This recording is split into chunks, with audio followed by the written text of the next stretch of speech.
जो एंट्री जिस तरह हुई है ना, जो स्टाइल में, वो मुझे बहुत अच्छी लगी। पहले 2 गाड़ियां आगे आ रही हैं, पीछे इतनी तीन, ज्यादा हाँ। गाड़ियां, और पीछे पूरा एम्बुलेंस भी थी, काफिला पूरा रेंज रोवर्स ही रेंज रोवर्स। ये कहते हैं यार, हमारा तन मन धन हमारी जान जो है वो हम यही धरती माँ है हमारी। PM Modi arrives eight red fort. आया ना मजा।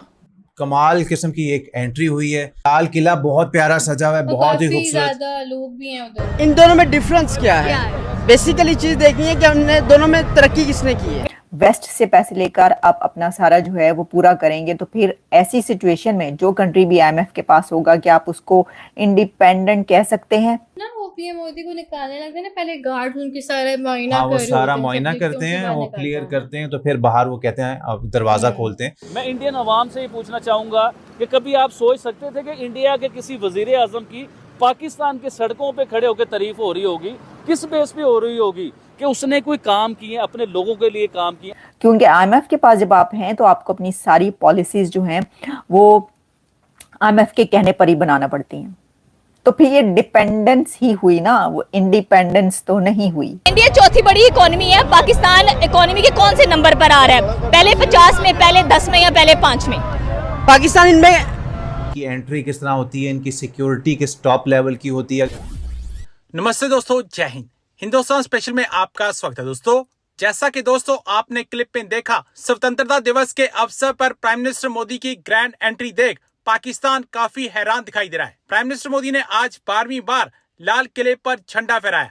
2014 में पहली बार प्रधानमंत्री बनने के बाद से वह हर साल स्वतंत्रता दिवस पर लाल किले से देश को संबोधित करते आ रहे हैं। प्राइम मिनिस्टर मोदी ने कहा, आजादी के ये महापर्व 140 करोड़ लोगों का पर्व है। आजादी का ये पर्व सामूहिक सिद्धियों और गर्व का पल है। हृदय उमंग से भरा हुआ है। देश एकता की भावना को निरंतर मजबूती दे रहा है। प्राइम मिनिस्टर मोदी ने कहा, भारत का संविधान एक प्रकाश स्तंभ बनकर हमें मार्ग दिखाता रहा है। प्राइम मिनिस्टर मोदी ने कहा कि हम डॉक्टर श्याम प्रसाद मुखर्जी की 125वीं जयंती भी मना रहे हैं। डॉक्टर मुखर्जी भारत के संविधान के लिए बलिदान देने वाले देश के पहले महापुरुष थे। संविधान के लिए बलिदान धारा 370 की दीवार गिराकर एक देश एक संविधान के मंत्र को हमने साकार किया है। जो एंट्री जिस तरह हुई है ना, जो स्टाइल में, वो मुझे बहुत अच्छी लगी। पहले 2 गाड़ियां आगे आ रही हैं, पीछे इतनी तीन, ज्यादा हाँ। गाड़ियां, और पीछे पूरा एम्बुलेंस भी थी, काफिला पूरा रेंज रोवर्स ही रेंज रोवर्स। अच्छा, हमने जब इनकी पुरानी एक वीडियो देखी थी ना, उसमें मर्सिडीज आ रही थी, वो भी कहते हैं बुलेट प्रूफ। हाँ, फिर बाद में रेंज रे वो रोवर आ। ऐसी भी बताई थी कि अगर कोई उस पे गोली भी लग जाए, उसका टायर फ्लैट हो जाए, वो फिर भी चलती पता नहीं है। कितने किलोमीटर तक चलती है। और मैं देख रही हूँ कि उनके साथ इनके गार्ड्स हैं, मतलब उनकी ड्यूटी है कि 24 आवर्स जो करना है रहना है, हर और वो चीज पे नजर मतलब रखनी जिस तरह कमाल किस्म की एक एंट्री हुई है। फिर जो लाल किला है वो बहुत प्यारा सजा हुआ है। नहीं, लाल किला, लाहौरी गेट था। लाल किला बहुत प्यारा सजा हुआ है, बहुत ही खूबसूरत। ज्यादा लोग भी हैं उधर। हाँ, गार्ड ऑफ ऑनर भी उनको मिलेगा पीएम नरेंद्र मोदी को, और उनको रिसीव करने के लिए भी उन्होंने बताया कि कौन कौन वहां पर मौजूद है। जब ना वो पीएम मोदी को निकालने लगते हैं ना, पहले गार्ड उनकी सारा मुआयना हाँ, वो कर रहे सारा होते हैं, मुआयना सब करते देखते हैं, वो बाहर क्लियर निकलता है। करते हैं, तो फिर बाहर वो कहते हैं अब दरवाजा खोलते हैं। बाकी ये पूरी सेलिब्रेशन बहुत प्यारी थी इंडिया का, जिस तरह वो हम देख सकते हैं दीवारों के ऊपर ट्राई कलर लगा हुआ था। अच्छा, तो वो एक भी, आर्मी थी और एक फोर्सेस 2 और हाँ, भी थी ना, जो कि वहां पर Air Forces मौजूद भी थी। हाँ, बिल्कुल, उनको ऑनर देने के लिए। तो बहुत ही कमाल था। बिल्कुल ठीक है, इसलिए तो मैं प्राइम मिनिस्टर नरेंद्र मोदी जी का फैन हूँ। जिस चीज़ के लिए लोग बड़ा क्रिटिसाइज करते हैं पाकिस्तान में, मुझे कहते हैं कि आप पाकिस्तानी हो के इंडिया के वज़ीर आज़म की बात करते हो। देखिए, मैं आज अपनी सारी ऑडियंस को ये बात बताना चाहता हूँ कि पाकिस्तान के हिस्ट्री आप निकाल के देख लीजिए। जितने भी वज़ीर आज़म आए हैं, किसी की लंदन में प्रॉपर्टी है, किसी की यूरोप में प्रॉपर्टी है, किसी की पाकिस्तान में इतनी प्रॉपर्टी है कि पाकिस्तान के मालिक बन चुके हुए हैं। जो इधर पावर में आता है, जो गवर्नमेंट में आता है, जो वज़ीर आज़म बनता है, वो अमीर हो जाता है। अगर वो कारोबार 1 करोड़ का कर रहा है तो वो कारोबार 100 करोड़ पे उनका चला जाता है। अगर उनकी 1 कोठी है तो उनकी 20-20 कोठियाँ बन जाती हैं। तो इसी तरह ही प्राइम मिनिस्टर नरेंद्र मोदी, देखिए, इंडिया तरक्की क्यों ना करे मैडम? फिर आज मुझसे आप बात करें ना ये वाली कि इंडिया तरक्की क्यों ना करे। उनके प्राइम मिनिस्टर की सिर्फ 3 करोड़ रुपए के सासे उनके जो है ना वो जाहिर हुए कि सिर्फ 3 करोड़ रुपए के उनके सासे हैं। और इनके तो ड्राइवरों के पास 3 करोड़ से ज्यादा के सासे होते हैं। 3 करोड़ से महंगी तो इनके पास गाड़ी होती है मैडम। आप इस चीज को देखें, हमारे जो वजीर आजम होते हैं ना, तो अपने बाद का पूरा सिलसिला बनाते हैं कि मेरे बाद मेरा बेटा आएगा, मेरे बाद मेरी बेटी आएगी। मोदी साहब के बाद कौन आएगा, मुझे आप बताइए। मोदी साहब का मुझे अपना घर दिखाएं जरा, किस किस्म का उनका घर है। एक सिंपल से एक रूम में रहते हैं। अच्छा, अभी रिसेंटली मैं इंडिया के यहाँ पर आबिद भाई मुझे ये बताएं कि नरेंद्र मोदी से या भारत की तरक्की से आपको क्या फायदा? बड़ी ज़बरदस्त आपने सवाल किया और बड़ा अच्छा इसका जवाब भी है।